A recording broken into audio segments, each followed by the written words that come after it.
Hello friends, नमस्कार। आज के इस वीडियो में हम लोग चर्चा करेंगे भारतीय राज्य व्यवस्था और शासन से संबंधित विभिन्न प्रकार के वस्तुनिष्ठ प्रश्नोत्तरों के बारे में। मैं हूं डॉक्टर नवीन कुमार सिन्हा। आइए वीडियो को शुरू करते हैं। पहला प्रश्न है, भारतीय राजनीतिक व्यवस्था में क्या सर्वोच्च है? संसद, धर्म, संविधान या फिर सर्वोच्च न्यायालय? इसका सही उत्तर है सी, संविधान। भारतीय राजनीतिक व्यवस्था में संविधान सर्वोच्च है। यही राज्य व्यवस्था के स्वरूप और उद्देश्य का निर्धारण करता है और विभिन्न इकाइयों के सृजन का प्रावधान करता है। संविधान से ही शासन के सभी अंग अधिकार और शक्ति प्राप्त करते हैं। दूसरा प्रश्न है, भारत में न्यायिक पुनरीक्षण जुडिशियल रिव्यू की संकल्पना किस देश के संविधान से ली गई है? ए, ऑस्ट्रेलिया, बी, स्विट्जरलैंड, सी, संयुक्त राज्य अमेरिका और डी, फ्रांस। इसका सही उत्तर है सी, संयुक्त राज्य अमेरिका। भारतीय संविधान में न्यायिक पुनरीक्षण की संकल्पना संयुक्त राज्य अमेरिका के संविधान से ली गई है। इसका आशय है कि सर्वोच्च न्यायालय विधानों और आदेशों का न्यायिक पुनरावलोकन कर सकता है तथा उन विधानों और आदेशों को शून्य घोषित कर सकता है जो संविधान के प्रावधानों का उल्लंघन करते हैं। तीसरा प्रश्न है, न्यायिक पुनरावलोकन की व्यवस्था किस देश में है? ए, केवल संयुक्त राज्य अमेरिका में, बी, केवल भारत में, सी, केवल यूनाइटेड किंगडम में या डी, केवल भारत और यूएसए में? इसका सही उत्तर है डी, केवल भारत और यूएसए में न्यायिक पुनरावलोकन की व्यवस्था है। चौथा प्रश्न है, भारत की संघात्मक व्यवस्था की संकल्पना निम्नलिखित किस देश से ली गई है? ए, संयुक्त राज्य अमेरिका, बी, कनाडा, सी, आयरलैंड और डी, यूनाइटेड किंगडम। इसका सही उत्तर है बी, कनाडा। भारत की संघात्मक व्यवस्था भारतीय संविधान में कनाडा के संविधान से ली गई है। पांचवा प्रश्न है, भारतीय संसदीय प्रणाली ब्रिटिश संसदीय प्रणाली से इस बात में भिन्न है कि भारत में ए, द्विसदनी विधायिका है, बी, न्यायिक पुनरावलोकन की प्रणाली है, सी, वास्तविक और नाममात्र दोनों प्रकार की कार्यपालिका है और डी, सामूहिक उत्तरदायित्व की प्रणाली है। इसका सही उत्तर है बी, न्यायिक पुनरावलोकन की प्रणाली है। भारतीय संसदीय प्रणाली में न्यायिक पुनरावलोकन की प्रणाली है, जबकि ब्रिटेन में यह प्रणाली लागू नहीं है। इस अर्थ में भारतीय संसदीय प्रणाली ब्रिटेन से भिन्न है। इसके अतिरिक्त वास्तविक और नाम मात्र की कार्यपालिका, सामूहिक उत्तरदायित्व तथा द्विसदनी विधायिका भारत और ब्रिटेन दोनों की संसदीय प्रणालियों में लागू है।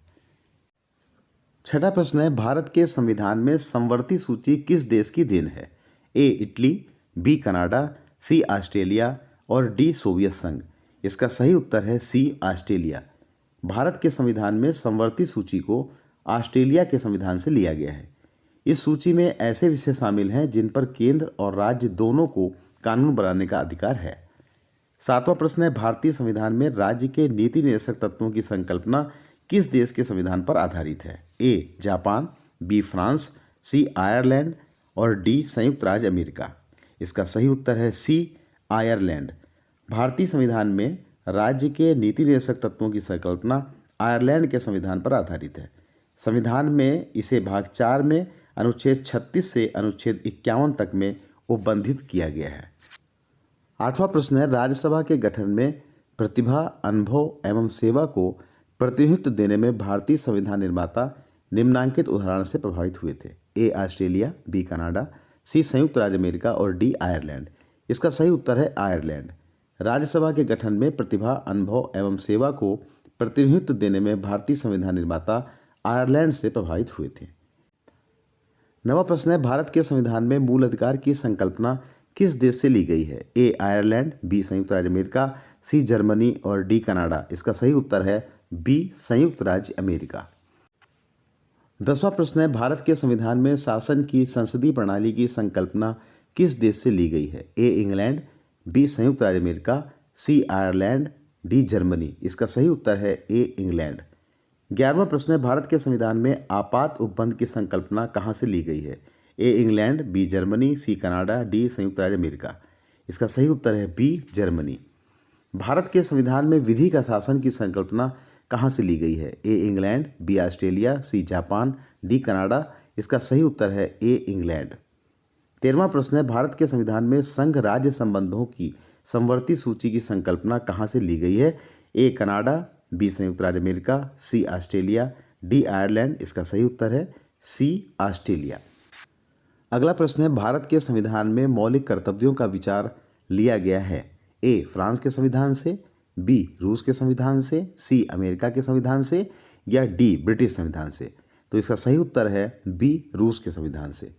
मूल कर्तव्य अनुच्छेद 51 का मूल संविधान के भाग नहीं थे। इन्हें 42वें संविधान संशोधन 1976 द्वारा सम्मिलित किया गया। ये मूल कर्तव्य पूर्व सोवियत संघ के संविधान से लिए गए हैं। अगला प्रश्न है, भारत के संविधान में सर्वोच्च न्यायालय का संगठन एवं शक्तियां तथा उपराष्ट्रपति का पद किस देश के संविधान से लिया गया है? A Canada, B France, C Britain, या डी संयुक्त राज्य अमेरिका। इसका सही उत्तर है डी संयुक्त राज्य अमेरिका।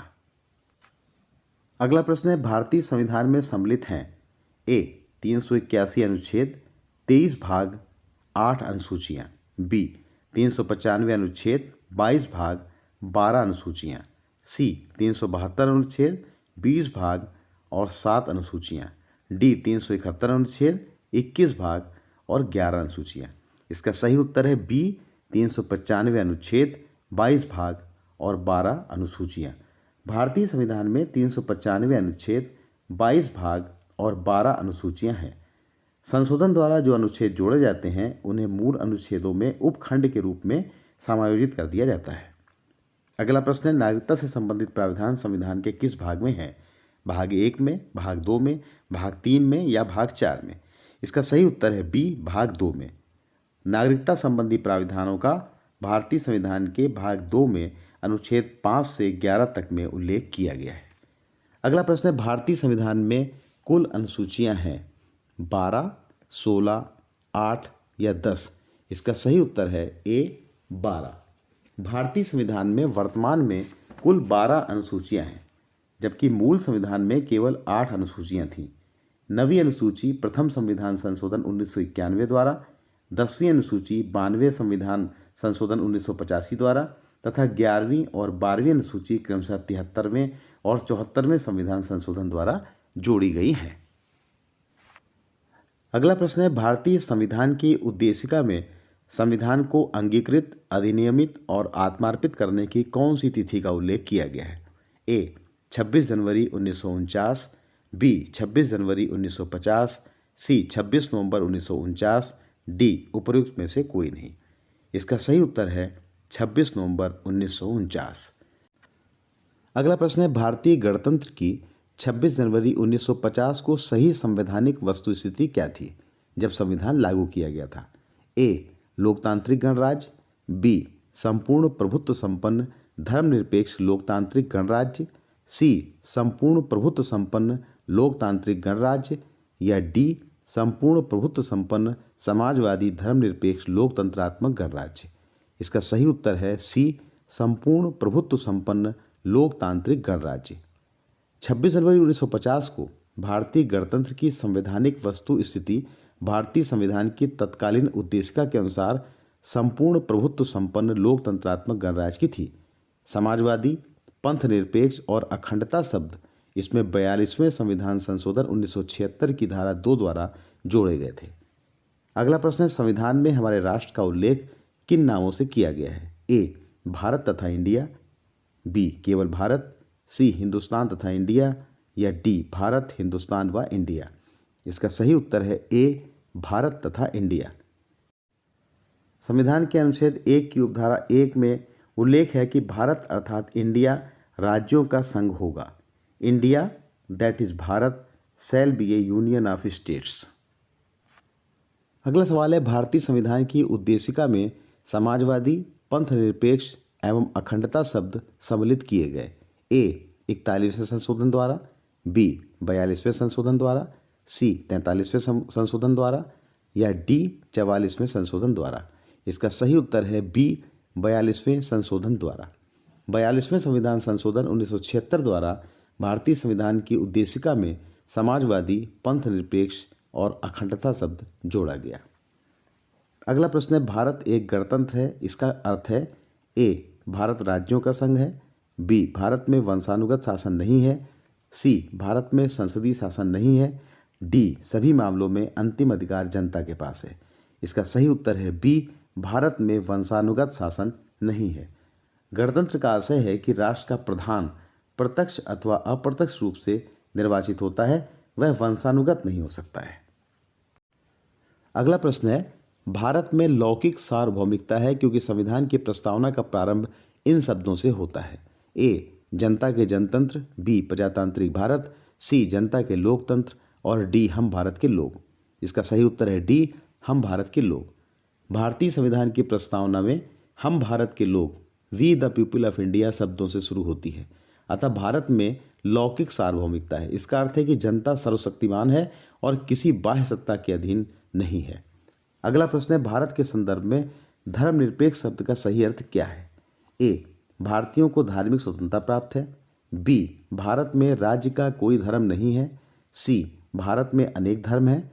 और डी, भारत में धर्म का अनुपालन करना व्यक्ति की इच्छा पर निर्भर है।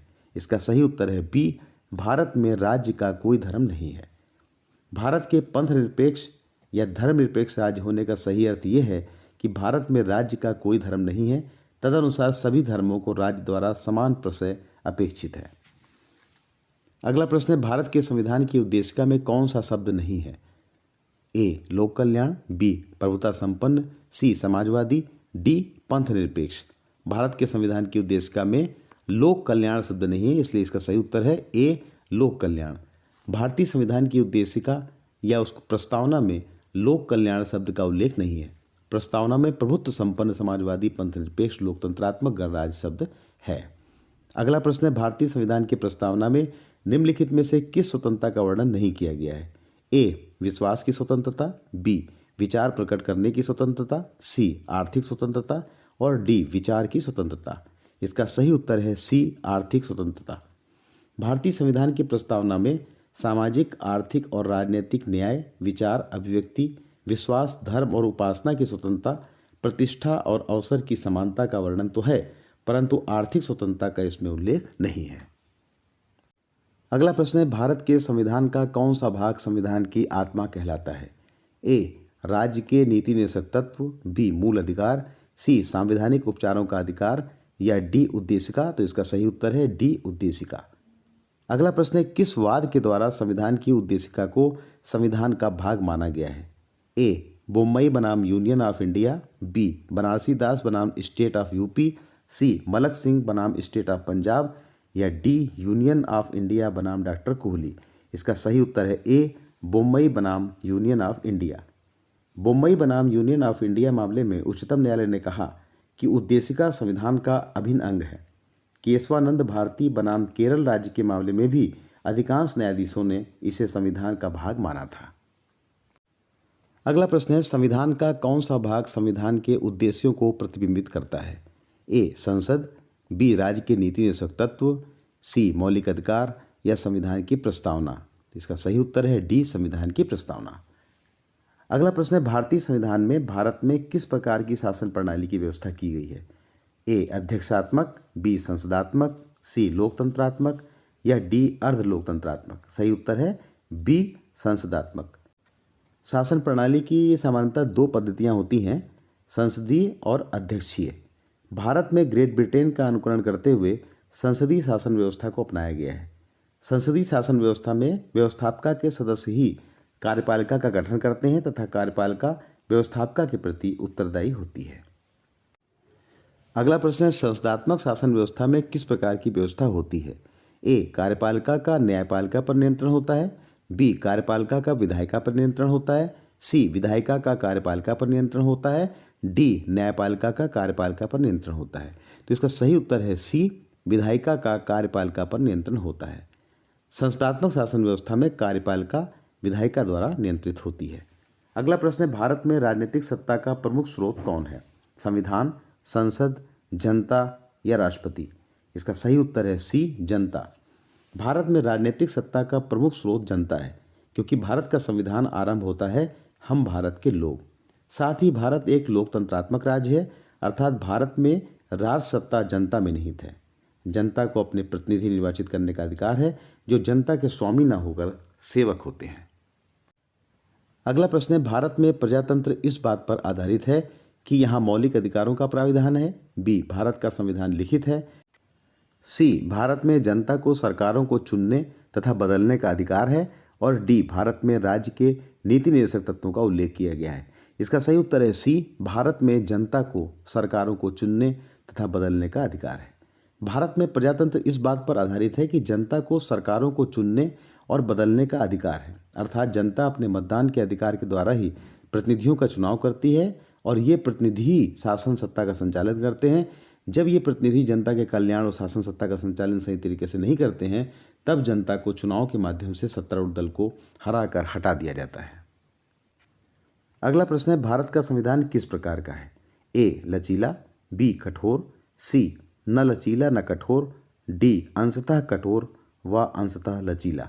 इसका सही उत्तर है डी, अंशतः कठोर व अंशतः लचीला।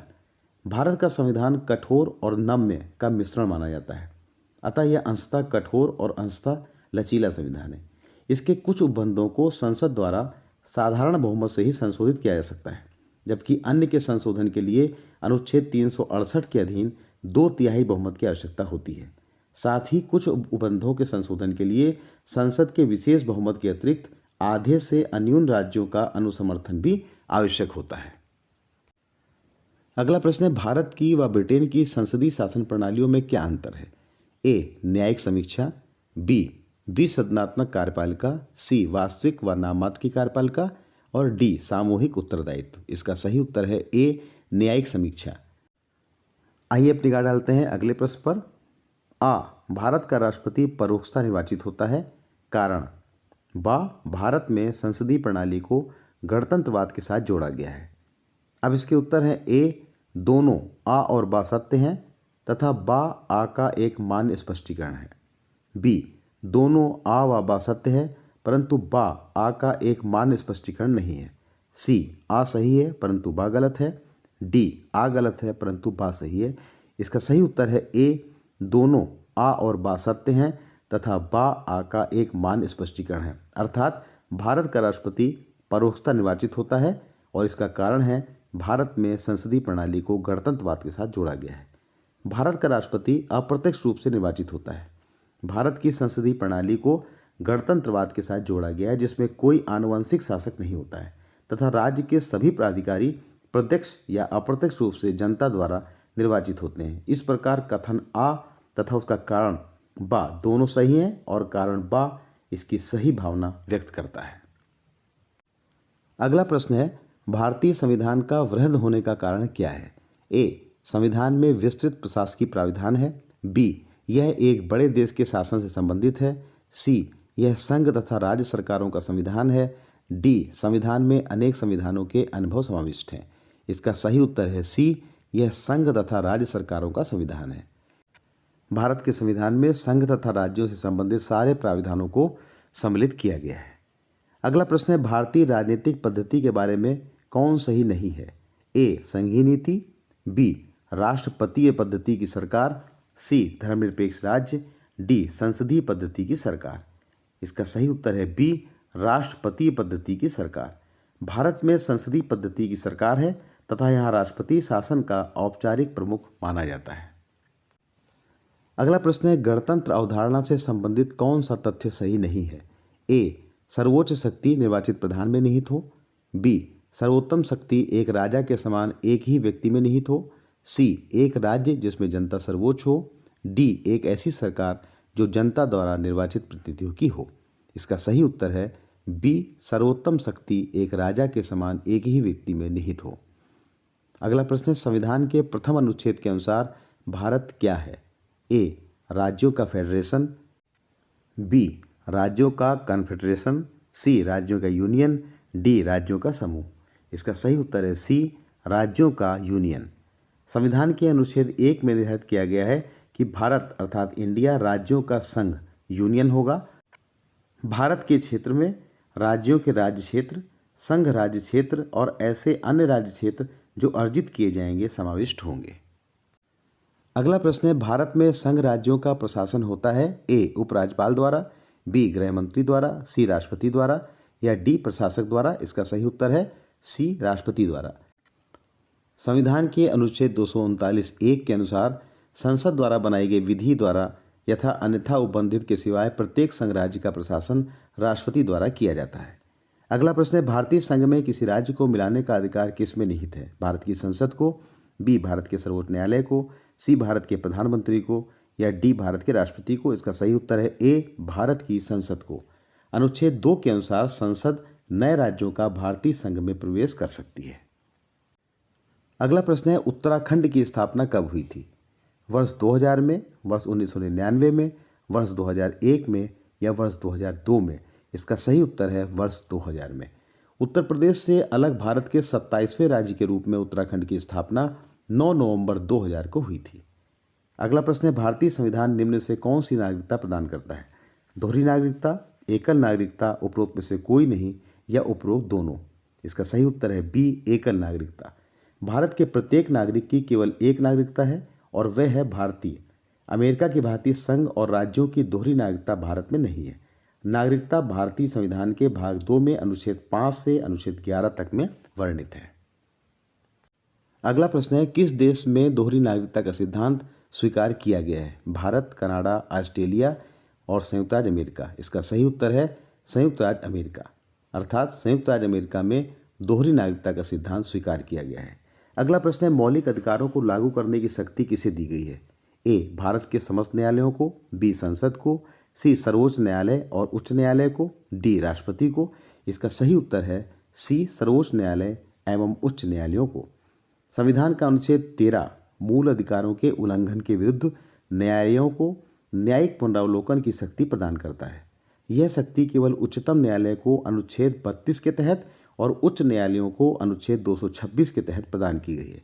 अपनी इस शक्ति के अधीन उच्चतम न्यायालय एवं उच्च न्यायालय विधान मंडलों द्वारा पारित ऐसे किसी भी अधिनियम को असंवैधानिक घोषित कर सकते हैं जो संविधान के भाग 3 में दिए गए किसी भी उपबंध की असंगति में हो। अगला प्रश्न है, मौलिक अधिकार ए प्रधानमंत्री के निर्देश से निलंबित हो सकते हैं, बी राष्ट्रपति की इच्छा से निलंबित हो सकते हैं, सी कभी भी निलंबित हो सकते हैं, और डी आपातकालीन स्थिति में निलंबित किए जा सकते हैं। इसका सही उत्तर है डी आपातकालीन स्थिति में मौलिक अधिकारों को निलंबित किया जा सकता है। मौलिक अधिकार नैसर्गिक एवं अप्रतिदेय अधिकार हैं जो राज्य कृत्य के विरुद्ध एक गारंटी के रूप में है। इन्हें केवल आपातकालीन स्थिति में ही निलंबित किया जा सकता है। अनुच्छेद 358 एवं 359 में मूल अधिकारों के निलंबन संबंधी प्रावधानों का वर्णन किया गया है। अगला प्रश्न है, भारतीय नागरिकों के मौलिक अधिकारों का वर्णन है ए संविधान के अनुच्छेद 12 से 35 तक में, बी संविधान के अनुच्छेद 13 से 36 तक में, सी संविधान के अनुच्छेद 15 से 39 तक, और डी संविधान के अनुच्छेद 16 से 40 तक। इसका सही उत्तर है संविधान के अनुच्छेद 12 से 35 तक। भारतीय संविधान के भाग 3 में अनुच्छेद 12 से 35 तक मौलिक अधिकारों का वर्णन किया गया है। वर्तमान में कुल 6 मौलिक अधिकार प्रदान किए गए हैं। अगला प्रश्न है, मौलिक अधिकार क्या है? अवाद योग्य, वाद योग्य, लचीले या कठोर? सही उत्तर है वाद योग्य। भारतीय संविधान में सामाजिक आर्थिक एजेंडे को साकारित करने के लिए वाद योग्य और अवाद योग्य दोनों तरह की व्यवस्थाएं समाहित हैं, जिसमें मौलिक अधिकार वाद योग्य हैं और नीति निर्देशक तत्व अवाद योग्य हैं। तो अभी हम लोगों ने चर्चा की भारतीय राज्य व्यवस्था और शासन से संबंधित 50 ऑब्जेक्टिव प्रश्न उत्तरों के बारे में। आशा है कि ये प्रश्नोत्तर प्रतियोगी परीक्षाओं में बैठने वाले प्रतिभागियों के लिए उपयोगी सिद्ध होंगे। इसी आशा के साथ वीडियो को समाप्त करने की अनुमति दीजिए। थैंक यू, धन्यवाद, जय हिंद।